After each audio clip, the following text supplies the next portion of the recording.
شوکت صاحب پھر بھی مجھے جہاں سے نظر آ رہا ہے بساط آپ کے ہاتھ سے نکل چکی, اس کے سب سے بڑے بینیفیشری نون لیگ اور پیپلز پارٹی والے ہیں.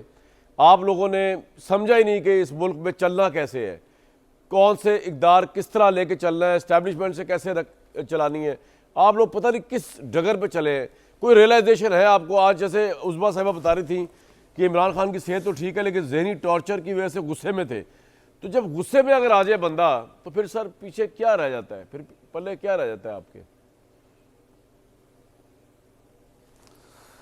دیکھیں یہ تو انہوں نے تو اپنی جتنے کوشش کرنی تھی کر لی. میں صرف ایک دو تین چیزوں کا مثال آپ کو دیتا ہوں. آپ نے کہا کہ سی ایم کے پی جو ہے نہیں گئے کہ کمپرومائز کیا ہے. کوئی کمپرومائز نہیں کیا ہے. سی ایم کے پی اس لیے نہیں گیا ہے کہ 4 دسمبر کو این ایف سی کی میٹنگ ہو رہی تھی. انہوں نے میٹنگ یہاں بلائی تھی کافی مختلف شعبوں کی, اور ظاہر ہے وہ تیاری کر رہے ہیں, اپنا کیس پلی کریں گے, کیونکہ آپ کے علم میں ہے نا کہ جب سے ہمارا فاٹا کی مرجر ہوا ہے خیبر پختونخوا میں, ہمیں وہ حق نہیں دیا گیا, اس سے ہمیں معروم رکھا گیا. تو وہ سارے کیسز نکال رہے ہیں کہ جی ہمیں ہمارے بقایات اس میں کتنے ہیں.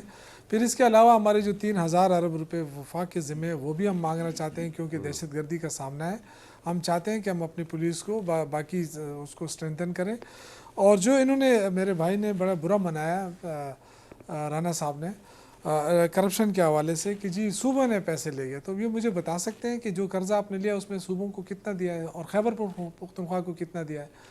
ہمیں اپنا پورا حق ہی نہیں مل رہا ہے. تو آپ ہمیں جو قرضہ لیا ہے وہ کہاں جا رہا ہے, وہ پیسہ کہاں گیا ہے؟ 5300 ارب کی کرپشن ہوئی ہے اور آئی ایم ایف کہہ رہی ہے, اور آپ ہمیں یہ سنا رہے ہیں کہ جی صوبوں نے لے لیا پیسہ.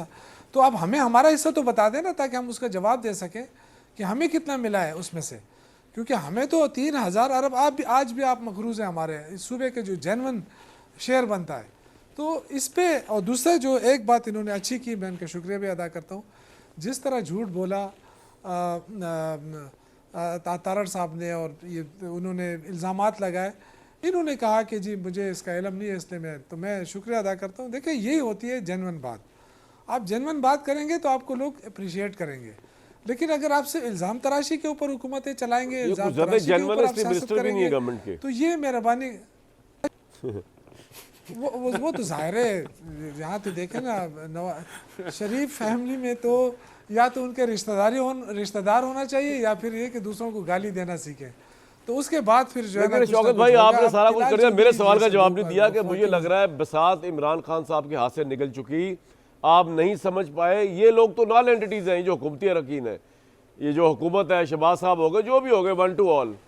آپ نے یار سیدھا اسٹیبلشمنٹ سے ہاتھ ملانا تھا, ان کے ساتھ ایک کمپرومائز کرنا تھا, باہر نکلتے ان سے نبٹتے. میں آپ کی جگہ ہوتا میں یہ کرتا, ان کا بیک بون توڑتا میں نون لیگ والوں کی اور پیپلز پارٹی کی. جی کامران بھائی, میں ایک سیاسی ورکر ہوں اور بڑے عرصے سے اس پارٹی کے ساتھ اٹیچ ہوں, 96 سے, اور اس سے پہلے پیپلز پارٹی میں تھا, وہاں پہ اسٹوڈنٹ لیڈر رہا ہوں. اس وقت ضیاء اللہ کے دور کے ہمیں مصیبتیں جھیلنی پڑتی تھی, آج ان کے جھیل رہے ہیں مصیبتیں, لیکن کوئی ایشو نہیں ہے. ٹھیک ہے, یہ وقت گزر جاتا ہے, یہ وقت گزر جائے. دیکھیں عمران خان اگر چاہے تو وہ آج بھی کمپرومائز کر سکتا ہے. وہ کہے گا کہ جی میں 2 منٹ میں وہ باہر بھی آ جائے گا, ان کی چھٹی بھی ہو جائے گی. لیکن وہ شخص تو کھڑا ہے, وہ نہ بیمار ہو رہا ہے نہ ان سے وہ بھیک مانگ رہا ہے, بالکل ان کی چھٹی ہو جائے گی. اگر عمران خان یہ کہہ دے نا کہ میں آپ کے ساتھ ہوں, ریئلی میں آپ کو کہہ رہا ہوں, ہاں ان کی چھٹی ہے. وہ تو دیکھیں ان کی خوش قسمتی ہے, ان کی خوش قسمتی ہے کہ وہ مان نہیں رہا ہے. اگر وہ مان جاتا نا کہ جی بنی گالا آ جاؤ, لندن چلے جاؤ, تو ان کے تو مزے ہو جائے. سر آپ کا پوائنٹ آ گیا.